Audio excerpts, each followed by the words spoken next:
Hello, Georgia Pacific. I'm Griffon Ramsey, and I'm excited to spend a little bit of time with you today at my workshop in Austin, Texas. During our time today, I'm going to sculpt a piece that will be donated to the Agnes Jones Elementary School in Atlanta and placed in their outdoor garden area. I'm going to start with a rough sketch of the entire piece. Let's get going.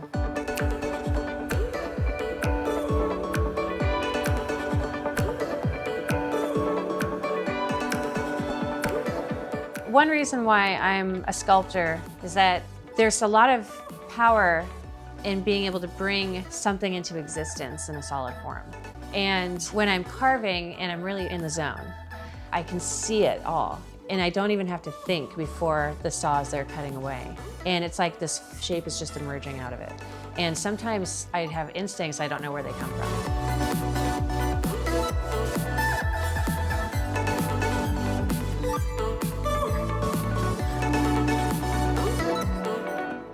This piece is going to a school, and so I wanted to create a child sitting on a bench reading. I'm hoping that it inspires kids to realize that learning and reading is essential, but also that creativity is essential, and hopefully they also feel like they have a little bit of company with this little girl sitting next to them. Another reason I liked the idea of books is I was hoping that it would inspire a certain activity. It looked like a nice little scene, this girl reading on the bench, and the idea that there could be other little kids waiting for the bus or whatever doing the same thing is kind of fun. Plus, kids love art, and I imagine, especially right now with kids being so lonely, it would be kind of fun to have a little companion, even if she is made entirely out of wood. It doesn't say much back to you.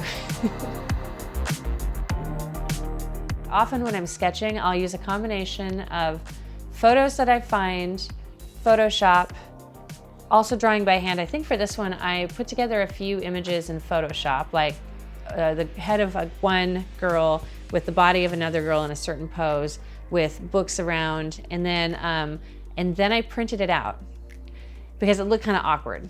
And then I put some tracing paper over it, and I just got the basic outline. And then once I had that outline, I was able to take that outline again, put it back into Photoshop, and sort of make the sketch from it. So it's sort of a back and forth process. It was just really how to composite all the ideas I had and then make it look smooth as if it was all done by one hand.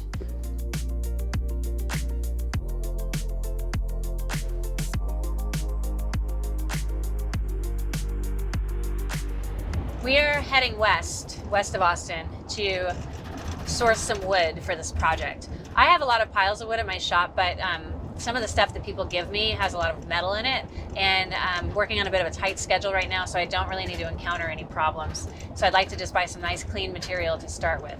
And so I'm gonna have to drive out of town to a sawmill to pick up some dimensional lumber. So this one's gonna be a challenge. I think because it's got 5 or 6 separate pieces that all have to fit together perfectly. It's gonna be kind of bulky. The portrait is gonna be really challenging. Human portraits are very challenging. Add-ons, laminating, it's got all of the hard things incorporated in it. So it's gonna be a challenge, but I'm excited about it. I think the main thing is don't panic, don't rush. It's a short amount of time to get this done, but to really get, when I'm cutting and planning how the bench fits together, get all that cut lined up perfectly, matching, before I even worry about sculpting anything. Think about it first as a carpenter, second as a sculptor. There's 3 sawmills in the area, and I'm a customer / buddies with all of them. And it's so funny that you have to have relationships with your vendors because every time I come by, I kind of just distract from their ordinary business because what I want is so weird usually, and then it requires a lot of conversation and everything. So I try not to be a pain, and I try not to come out too often because I still want them to like me.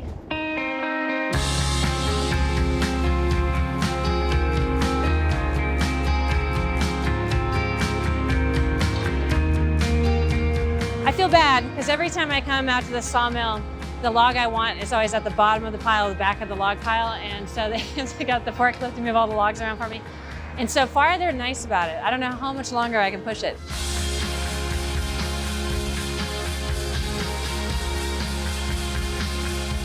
Yeah, it'll be fun. You have the funnest job It's ever. really, I love it.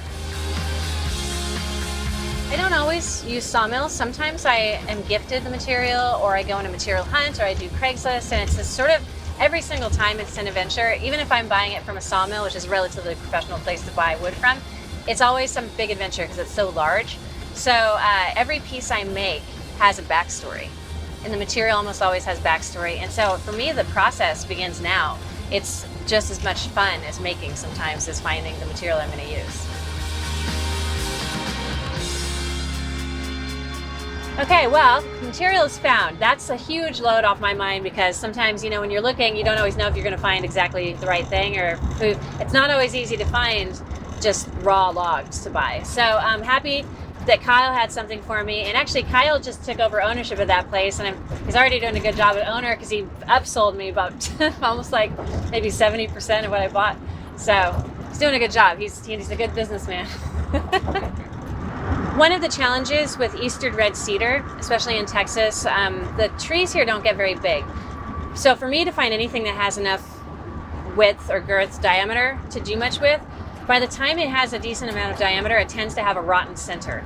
And so when we were going over the wood pile earlier with Kyle, we were looking at that, like, okay, this looks like a nice piece of wood, but how deep does this hole go? And so when that first log we looked at, which looks great on the outside, when we ran the tape measure through it, the hole went all the way up through the center. So that limits what I can do with it. And for him though, he's going to slab it, so he can avoid that hole quite easily and use most of the material. So we decided it would be better for him to keep that, for me to try to find something with a solid center.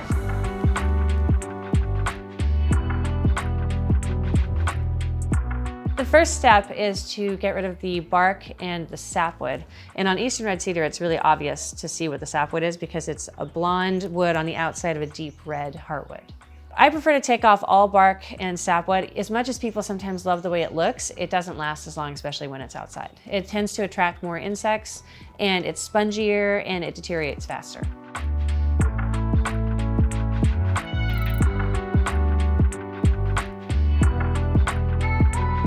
Okay, I start the process with this chainsaw. This is just like an ordinary stock chainsaw with the regular bar you can get at the store or the dealership. And this is for me to make the big block out cuts, get the basic shape of the wood cut out, because it's a lot faster, it removes a lot more material. It's heavier than the carving saws I use, but sometimes when you're making really big cuts, you want a heavier saw, because the heavier that the saw is, the weight will actually work for you, not against you. You just have to guide it, but you're not really pushing, you're letting the weight of the saw and gravity do the work. Hypothetically, but it still works.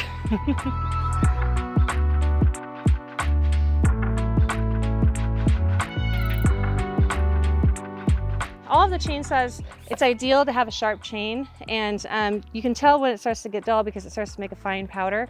And so when the chain gets dull, you have to do a lot extra work. Even with the weight of the saw, you have to push a lot harder. And so it saves you a lot of time if your chain is sharp. The first time I became interested in wood carving was through my grandfather on my mother's side. He worked in a mill, but in his spare time he would whittle little cowboy scenes and horses and things like that. And so he would make me like little carvings and stuff. And I always wanted to learn how to carve, but I didn't have the patience really to follow through on anything, and I was clumsy and I cut myself a bunch, so I kind of gave it up for a long time. For as long as I can remember, I've felt creative and felt an impulse to make things with my hands. And it's changed over the years. The first thing I ever felt inspired to do was a sewing project. Occasionally I'll have that urge and I feel like not only do I want to make something, I want it to be fabrics. My background in school and in college was theater, which uses lots of different materials and mediums to create with, as well as storytelling. When I started wood carving, I'd been doing some set design and props and costumes for film. And I just decided to try it once just for like to make a YouTube video. And so YouTube kind of like lured me, and I had an idea for a project to make it out of wood, and I really wanted to try chainsaw carving because it's so dramatic. And something about it just like really clicked. And then not only did I get really excited and passionate about it immediately and find a lot of joy in it, but people are really interested in hearing about it and watching it, and it definitely gets a lot of attention. And so it's taken on me this whole journey. I've been doing it for like 9 years, and I didn't expect to be doing anything this long, really. A lot of people just like to watch it, and so as much as I could maybe just make a business out of selling art, there's a lot of opportunity for putting on a show.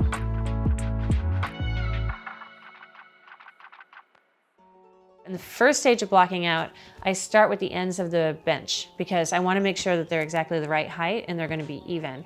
And trying to figure out the angle of the back of the bench just to get that out of the way first before I start sculpting them into anything.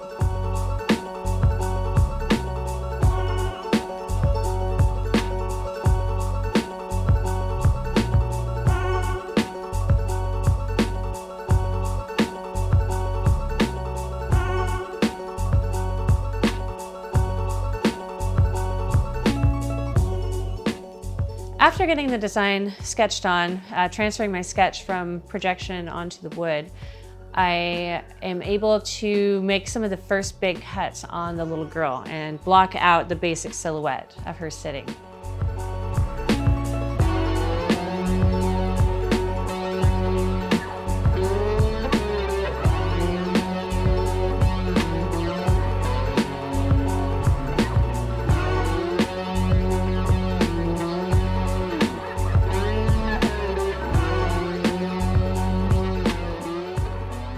So I've pretty much blocked out, for the most part, her silhouette, except I'm leaving extra material here just to hold her steady.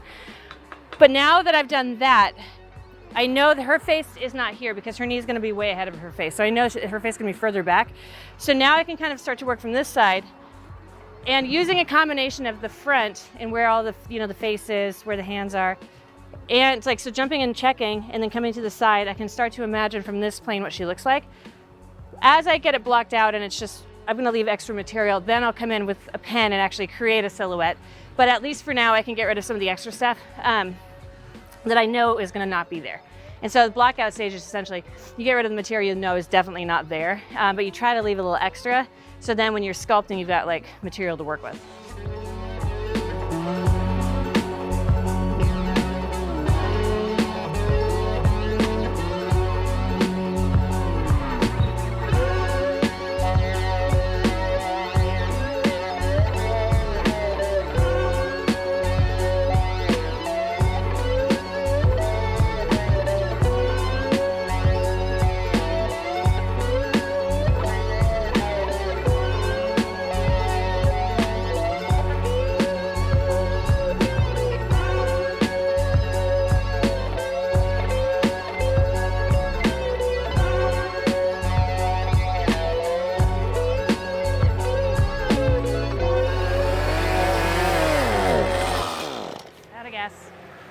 This is a carving saw. This has a carving bar on it, which means that it tapers, and it's meant to be used sort of by the tip. Normally you don't want to use a chainsaw's tip because it's really dangerous, it can kick back. But these are designed to where you can actually cut on a curve, use the tip, sculpt with it, kind of like a jigsaw. The chain itself is actually a lot finer as well, and so that helps contribute to those like nice tight curves and details.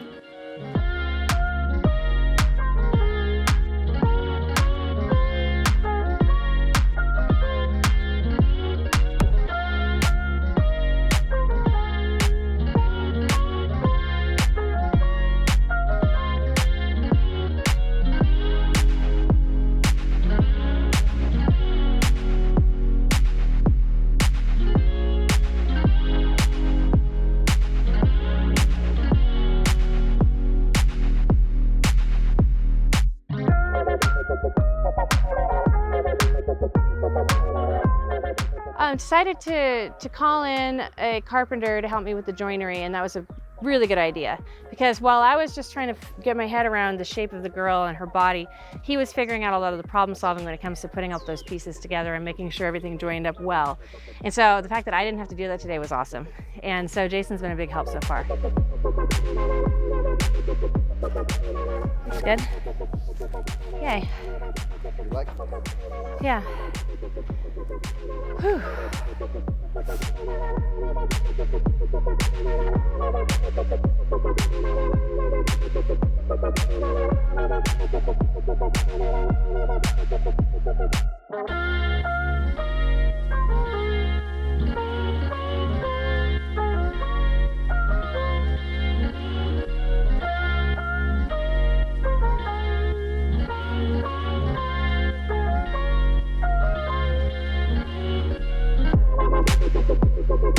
I anticipate the most difficult part of this whole sculpture / bench is how to connect the girl to the bench to look like she's really sitting there.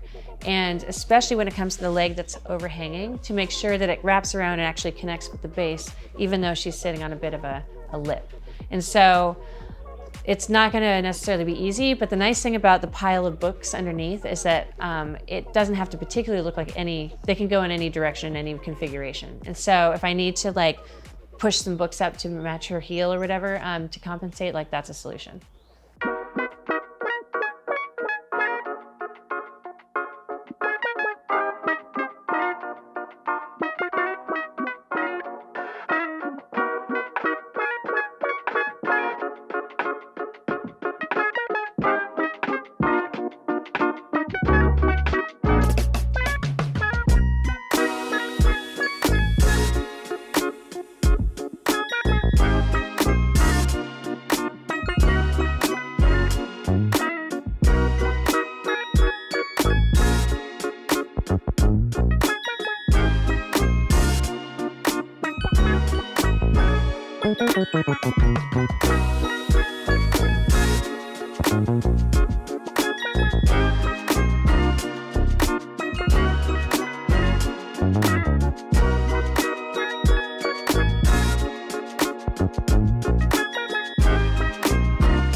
So I had to make an executive decision here because I had inclusions, which means when cedar tends to grow in on itself when it gets to any size. And so it works. Sometimes it's okay depending on what your design is, but right here was a crucial area where there are joints and hands, and I'm gonna be needing to have really solid, good material there. And so I decided just to cut them out. I took out some wedges down to the heartwood, and I'm gonna replace it with more heartwood. So I'll put some wedge of fresh wood in here, connect it, and then sculpt it, and it'll blend together. It's a pain to do it, but it's better to just work with solid material. And at least I now know that it's not worth even bothering, sculpting the stuff that's not any good. It's just annoying. I wasn't really sure what I was going to do with chainsaw carving when I started it. I just knew I wanted to learn more. But the first time I realized, I guess, that I could make money with it was that I wasn't even trying to sell anything. I was in a field away from everyone, just trying to make some owls. And a woman came up to me and she insisted that I sell her one. And I was like, oh, I'm not really ready. I'm not really doing this yet. I'm not really trying to sell. And she's just like, I'm not leaving until I get an owl. So then I kind of was forced into selling by this little old lady. Carving the human form, especially the strange proportions of a young child who have really big heads for their bodies, is definitely one of the more challenging things, at least in my opinion, and actually quite a few carvers' opinions. Humans are challenging. Drawing is the drawing. It doesn't have any basis on reality, really. Right. So right now we're trying to turn the drawing into reality. And so it's not going to look exactly the same like the drawing because, we now know that for somebody to comfortably sit in that chair, it's 22 inches, but how long a little kid's leg is when her shoulders are this narrow is not going to look right. Mm-hmm. So we'll just have to make it more realistic as we whittle in. I wish I was a little further along considering it's 3 p.m. already. All right, so I think what I might do is lay her down and just make a nice, just block out as much as I can get in her foot there. Oh yeah, that's perfect, actually. She'll fit right there. Yeah, I wouldn't change it. We'll just put the slab right on it. That's good news. Okay, let me trace out the back of her leg a little bit and then we'll block her out and we'll see what we're dealing with. I'm really annoyed by how many repairs she's gonna need already.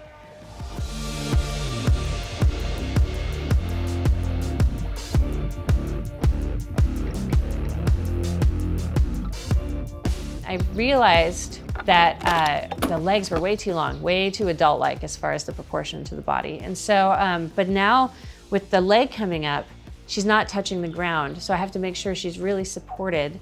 And so I think that leg needs to reach back and connect with the pile of books underneath just to make sure that no one bumping into it's gonna break it and that it's gonna be a nice solid piece of wood. Yay. Cool, yeah, so then I can cut this down to where it looks like 2 books stacked. I'm gonna cut all that away and make it look like there's a book right behind her heel, and then that book will lean against the other book, and it'll be a little bit tighter.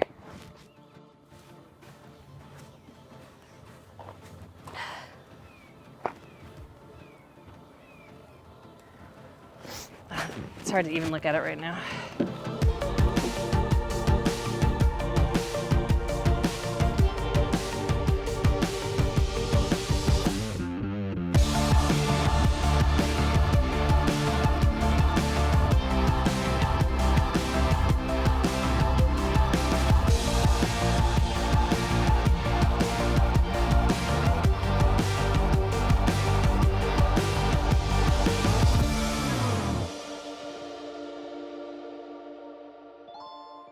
As far as making mistakes goes, there's inevitably going to be a mistake here and there, especially when moving quickly. Like overcutting is really easy to do sometimes, especially if you don't really see where you are, though with more practice, you kind of get a sense of where that tip of that bar is, even if you can't see it. But yes, I make mistakes all the time. Part of the learning process is learning how to fix your mistakes. And so I feel like I've made enough over the years at this point that I can pretty much fix anything I mess up The only downside is that it tends to be a time-consuming process.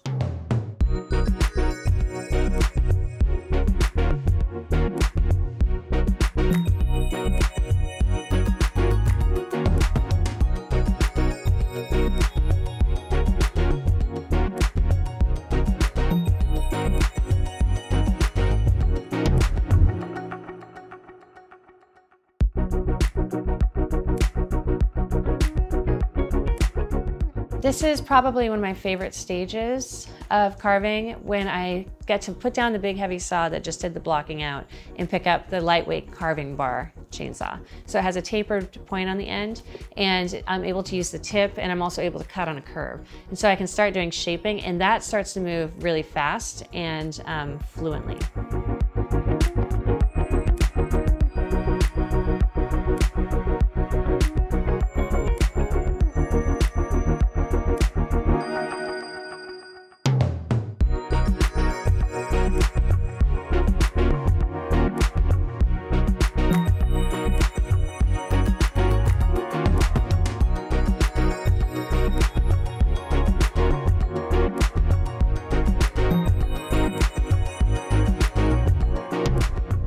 When I first started chainsaw carving, I got this immediate rush, and it is a very, as far as being an expressive art form, it's like immediately very cathartic, because it takes so much physical effort, first of all. It's a real workout to do it, and it's a full body art form. Already in that part of the process, it feels really connected, because all of your movements become your strokes, become your shape. So there's something really intriguing about that to me. It's not like a stationary thing. I'm always walking and circling and moving with it.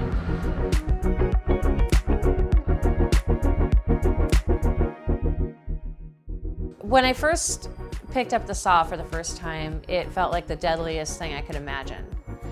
And I haven't forgotten, or haven't lost that respect for it. But I have gotten a lot more comfortable. Like, I know how to handle it. I know how to hold it. You know, I wear the safety gear. So I feel fine, I feel safe. But I'm always aware with any kind of tool, it moves really quickly, and I do hurt myself all the time. Not usually the chainsaw, I haven't. But with other things like grinders and die grinders, it just takes one little slip, one moment when you're not paying attention. And so I haven't forgotten that it's dangerous, and it is. The time that I hurt myself with the saw was at the very beginning, and I was carving in flip-flops, and I set the saw down on the ground. It wasn't running, and then I forgot it was there, and I tripped over it. And so I cut my ankle with it. That's it so far. Knock on wood.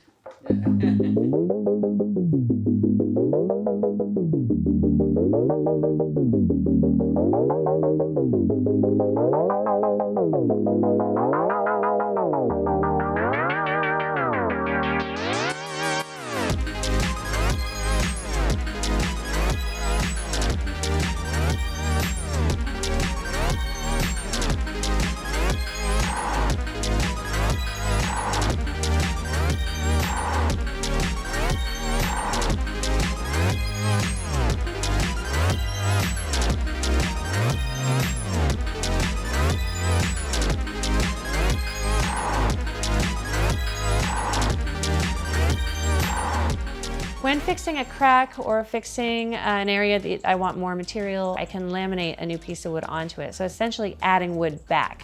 I know that we always think, well, when we're carving, that material's gone.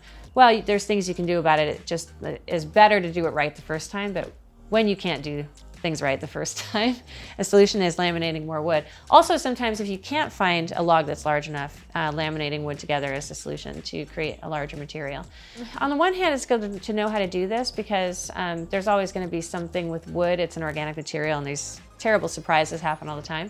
But also for mistakes, like for instance, even though I did do that for the inclusion, I ended up making the shoulder a little bit too narrow, and so now I'm adding wood back there. It's time consuming, but it's good to know how to do it, because it takes the pressure off of perfection. And then instead of freaking out or getting upset or changing my design to compensate for my mistakes, I can just fix my mistakes.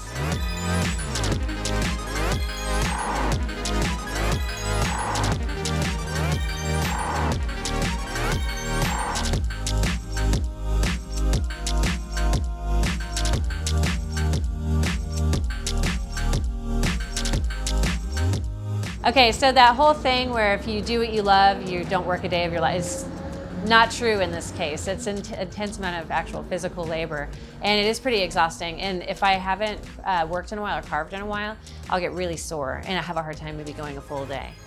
When I first started carving, I didn't have the stamina to go more than like an hour or two at a time.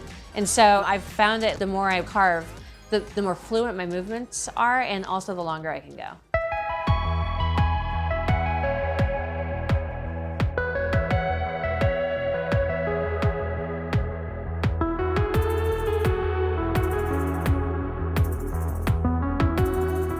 I have a few different size chainsaw bars, and depending on the level of detail needed, I can, downsize to smaller and smaller chainsaw. And so I'm gonna do as much as I can with the chainsaw because it's the fastest, most versatile tool until I start to switch to smaller tools like angle grinder and die grinders, Dremels. So with the face, I can use that little 8-inch chainsaw bar for very basic stuff. But pretty soon I need to switch to the die grinder for smaller details, and then eventually the Dremel.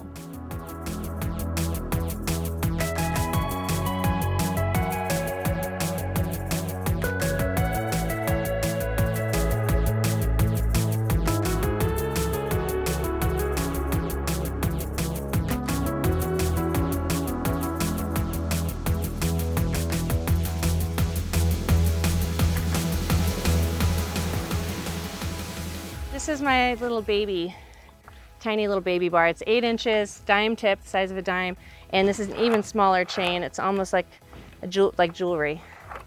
And this is great for those tiny little details. It helps save time because the chainsaw is always the fastest tool.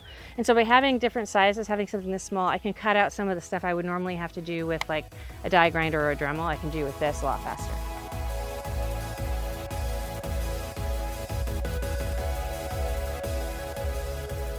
The world of chainsaw carving sucked me in once I met the community. And that's when I really knew, oh, this is a thing I want to be a part of. Like, I had been toying with it, I'd been having fun doing my little projects, I'd been drug into making a few sales. But when I met the community, I'm like, oh, I'm a chainsaw carver. Like, they're such a cool group of people. They come from all sorts of different backgrounds. Like, I think traditionally in the United States, it came out of logging. And so that's how it started because those are the people who had the chainsaws. But now chainsaws have gotten so much lighter and they're marketed to homeowners, and women also can use them. Like, everyone can use them. They're not heavy. There's no barrier as far as like, you don't have to be a massive lumberjack to wield a chainsaw. So some of the folks are still kind of from the lumber industry and like they've started making art with it. But then other people have, MFAs in sculpture when they realize, oh, the chainsaw is the perfect woodworking tool. It's so versatile. You can use it a million different ways at different angles, and you have different effects based on how you hold your bar. The thing I really love about it, and I think a lot of people really like about it, is that you can move really quickly with the saw. And now that there are carving bars, you can put a lot of detail and do a lot of sculpting and pretty much get almost maybe like 98.5% of it done with chainsaw. And so if you can save yourself time, it's actually viable as like a commercial art form. Like you can actually make enough money for the time. Recently treated myself to a gigantic angle grinder with a 7-inch sanding disc to help make the sanding process go faster. And so I'm hoping that it creates a more even surface since it's got a wider disc, and then it just goes pretty quickly. Is it heavy? It's really heavy, and that's why it's good to have assistance. This is the angle grinder with a backing pad and a sanding disc on it. Usually people use them to cut metal. I've set mine up to sand wood. It's a pretty aggressive tool. It's definitely more intense than a sander. It's good for like shaping and smoothing. So after the chainsaw cuts and the sculpture is kind of like blocked out and roughed out, this is a good way to start smoothing it. And then sometimes you'll determine with the angle grinder that you're not quite ready for the angle grinder, because as you're smoothing it, you'll realize, oh, there's a big bulge here or there, and then you'll need to go back with the saw again. It's a really great all-purpose tool. It's very aggressive, but it also does some nice like smoothing and finishing. This is, I've got a couple of different die grinders. This one is my most aggressive with the biggest bit on it. And I'll use this sometimes in lieu of the saw to get in some tight little places and clear out a lot of material, but places that I can't reach with the angle grinder or the chainsaw is just a little too much.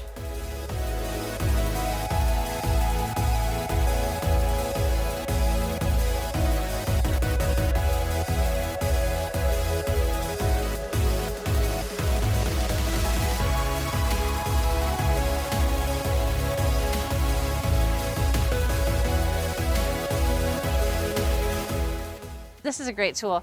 It's a mini belt sander or a finger sander. And it smooths, but also you can sculpt with it. So you can kind of sculpt and sand at the same time. And so some of these little curves, tiny little curves, this is a great tool because I won't be able to, if I try to use any larger sandpaper or any kind of sander, it would just smash all the details. And so you'll see it'll be a combination of like shaping and sanding. In order to get this project done efficiently and quickly, I've hired some help. Jason is a carpenter. I've known Megan and Connor. We've done lots of projects together. They're both in the world of theater in Austin, and that's how I know them, because we worked on theater projects together. Megan is my new apprentice. She's a great painter and she's a great eye for detail, and she's really good at working independently. But I'm really trying to get her trained up on the chainsaw, because I think that her personality and how seriously she takes her work, that she'll get a lot of benefit from the chainsaw and hopefully be able to make some money with it in the future. And so I'm happy to share this knowledge with her and to train her up, because all of this information is not mine, it's just what I've gathered from other people who shared it with me. And so I like to be a part of that flow of information. She's been a huge help anyway to me, and I think that she would be a great addition to chainsaw carving.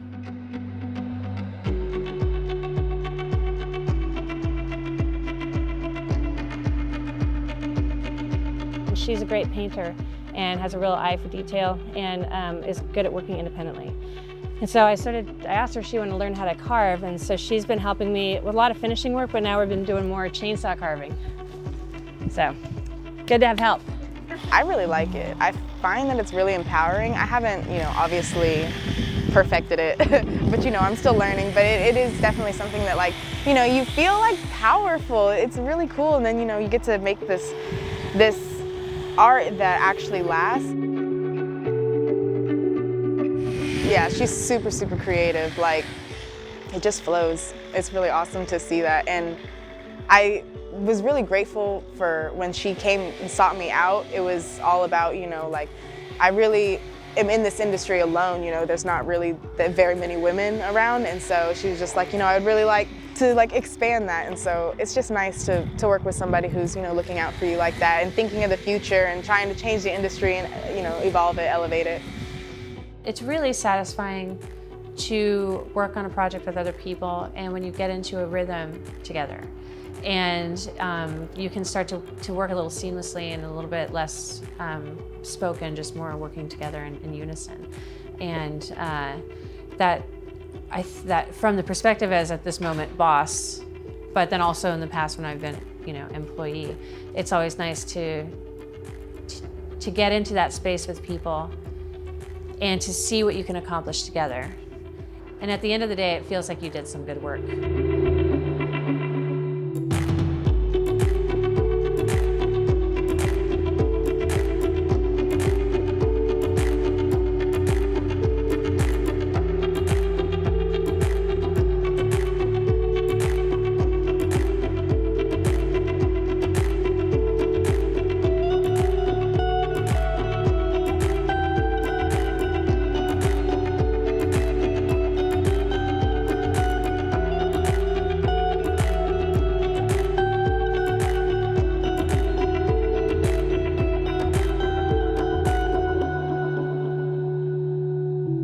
Final stage is finishing, varnishing, sometimes burning, sometimes painting. I decided that since this piece is probably going to be outside, that I definitely needed to use an exterior varnish. And so I went with a semi-transparent deck stain. The downside of that is that it sort of mutes a little bit of the wood grain. However, the semi-transparency acts as more of like a sun protectant, and it lasts longer.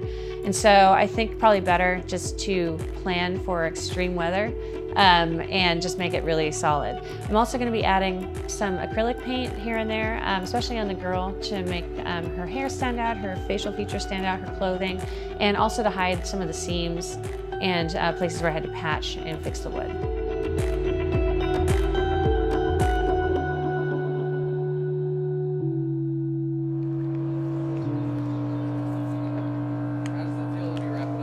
Oh my God, so good. Yeah, I'm trying to remove tripping hazards. And I'm trying to show confidence to the universe right now that I'm not gonna need these again.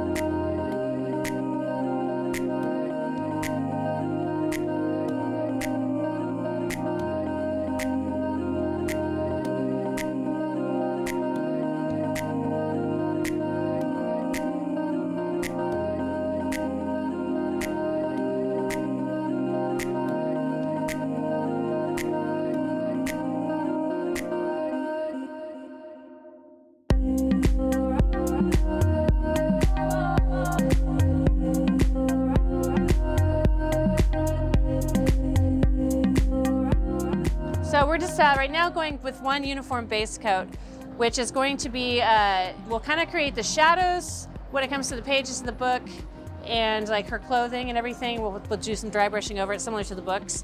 And then it'll be sort of like her skin tone, but we might go and add some like highlights here and there, depending, you know, like cheeks. And I'm also gonna do like paint on the eyebrows, the eyelashes, a little bit on the lips. And the hair is gonna have a nice solid acrylic paint to kind of cover up some of the patches. And I think that can just be like dark paint instead of a stain.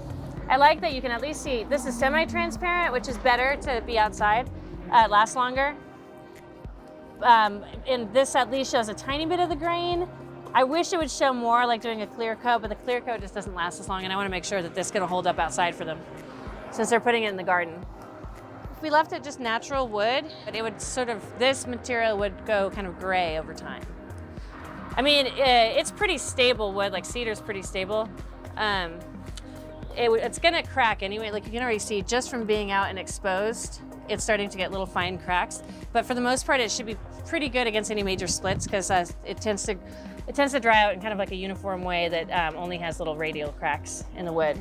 I think it looks cool, you know, it's a personal taste thing. It reminds you you're using wood and that it's always changing even when it's cut down and made into something. So happy to be at this stage. It's like thrilled. I'm like, I can't even believe it. Oh, let's do all of this with the stain because then we'll know at least the wood's protected, and then the acrylic's just a bonus in color. But this will at least keep the wood sealed. Once it dries, what we might want to do with our hair too is we'll do like a base coat of black, and we'll let it dry, and then we'll take like maybe a brown black and just sort of like gently dry brush over these, and it'll bring out it'll make like natural highlights, similar to the books and the pages, and then her hair will have a little bit more dimension to it. Once everything's dry, we're gonna put it together. And then we'll take a look once the bench is put together and painted and everything, if there's anything else that needs to be done. I need to sign it at some point.